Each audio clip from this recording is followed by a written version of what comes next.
We're talking about Dr. Ajay Mathur, Director General, International Solar Alliance, who has now arrived in Stuttgart all the way from Baku, where he was attending the COP29 meet.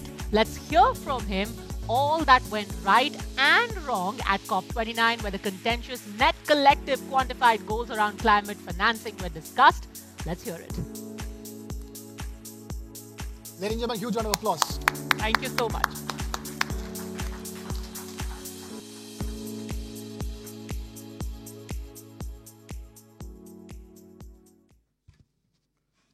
Thank you very, very much.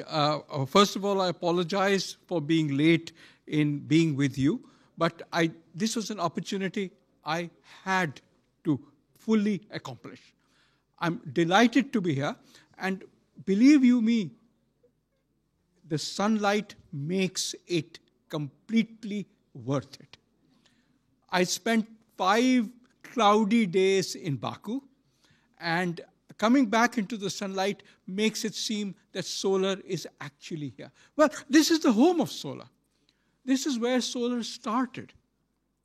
Even today, Germany manufactures something like 26 gigawatts of the starting block of solar. You know, the solar chain has these things called solar, well, first of all, you make polysilicon, then you make the solar, the ingots out of it, and from the ingots you make solar cells, and from solar cells you make the solar modules that you and I use. That's the supply chain. Germany makes 26 gigawatts of solar ingots, the starting point. Most of Europe uses German ingots. A few months ago, when I was looking at getting machinery for India for making solar ingots, we found that the cheapest, well, in terms of the value for money, the best machinery was coming from China. Now, this is something we need to change, and I think that together we can change it. It's not as if we don't have history about it. You look at 20 years ago, when the wind revolution was taking off, the wind machines were being designed in Germany and being manufactured in India, and they were being exported to the rest of the world. I believe it is a model that makes sense.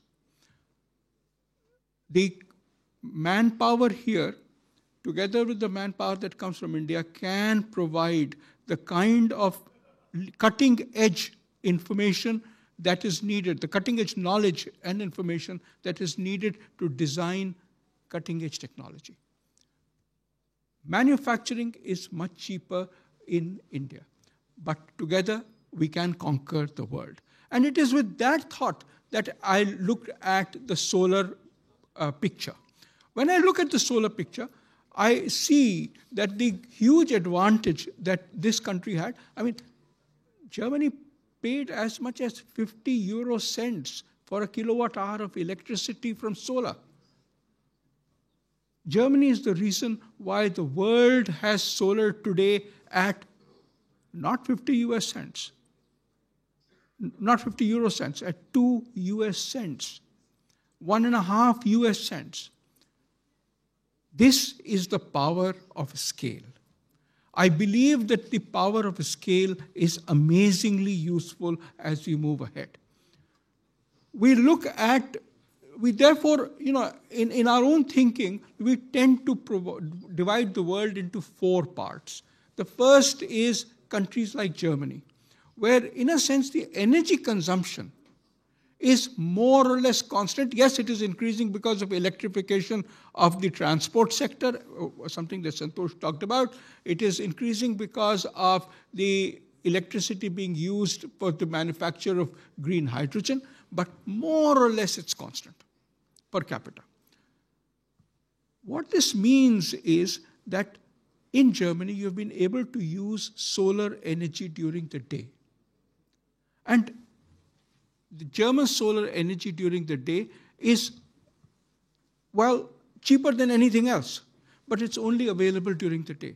So at night, the vast amount of electricity, something like 10 gigawatts of electricity, comes from lignite and gas because solar is not available. What it means is that the ability to use existing capacity, lignite and gas, is there. When I look at India, I see the generators and distribution companies coming to me and saying, listen, we'll gladly put up solar during the day. But what happens at night? Because there the demand is increasing. The demand is increasing at the day and at night. So solar provides during the day. What do we do at night? Do I set up a coal power station to meet the need during the night? That doesn't make sense. In other words, for these countries, these large developing countries where huge amount of growth is occurring, we need to focus on batteries. Because batteries allows us to store the solar electricity that is produced during the day and use it at night. Then you have the smaller developing countries. In the smaller developing countries, the biggest problem is that everybody does not have access to electricity. There, it is important that we start looking at options. And there is no cheaper option than looking at a solar mini-grid, which is solar plus batteries. Solar plus batteries provide electricity to people who have never had it at a price that is cheaper than extending the grid. If you have to extend the grid by more than 10 to 15 kilometers, solar plus batteries is cheaper. This is what we need to focus on as far as the smaller developing countries are concerned. And then you have the small island states. You know, I went to Fiji, and in going from the big island to the small island, how do you go? You go by boat. What does the boat run on? Diesel. Where are the electric boats? Where are the solar boats? They aren't there. Because neither Germany nor India has invested in creating a high-speed boat that can take 100 passengers from one island to the other. In other words, we need to look at these countries and develop the products that they need. They are a very special market. They are not large enough to make it by themselves. But we can certainly enable that transition. The point that I want to leave with you is that coming out of Baku, these 4 archetypes of countries were very, very clear. It is very clear that there are the developed countries, the large developing countries, the smaller developing countries, and the small island states. And in almost everything, whether it is the solar philosophy that we talk about, or whether it is their own strategies for the energy transition that we are talking about, they are very different. We are right now faced with a number of challenges. We are looking at moving the carbon emission reductions that occur in the developing countries to the developed countries, to the so-called offsets. I would argue that instead of having a general approach of developed and developing, we need to move into these 4 categories and move the kinds of activities which make sense, which move the needle as far as the energy transition is concerned into the global picture. We also talked about the fact that there will be a need for a resource transfer, financial transfer from the developed countries to the developing countries. What I think is very clear is that as far as investments are concerned, you don't need any government money. Financial money, your pension money and my pension money is good enough because we get a return on that. We get a return on the electricity that is sold.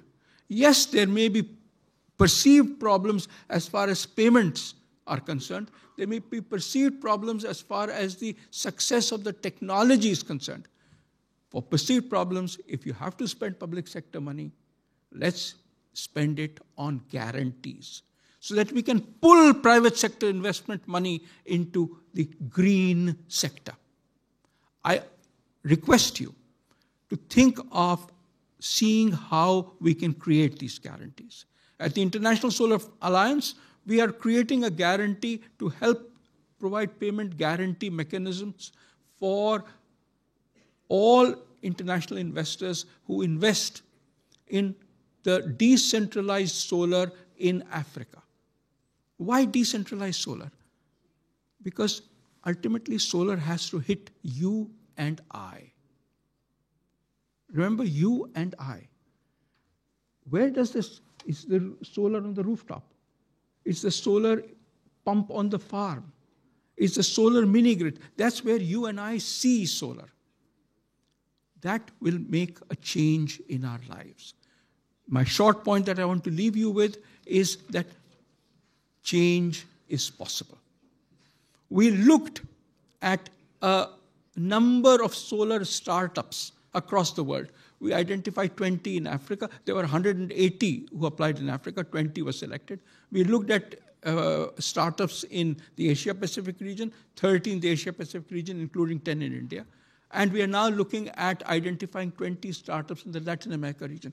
Believe you me, the kinds of new applications that they talk about are just out of the world. There was a guy in India who had developed a robotic arm to clean solar panels. Solar panels become dusty in the Indian environment. And a robotic panel helps clean those solar panels. Amazing.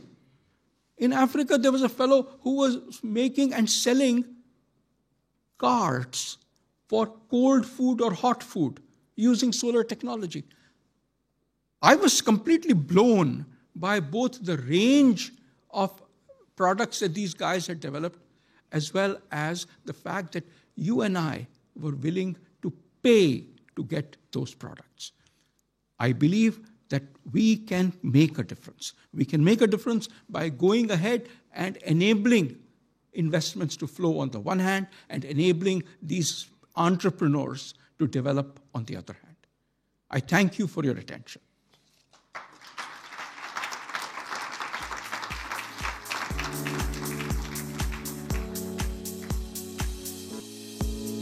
Stay on stage, sir. Please stay on stage. We have to do your felicitation. Requesting Ruben Kasper and Mr. Harshul Asnani. Please take the stage.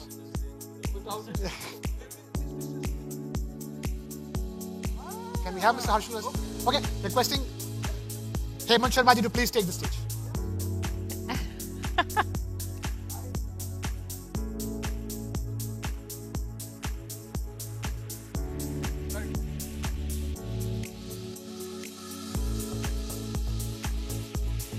Dr. Mathur, you hold the future of our planet in your hands. We can't let you get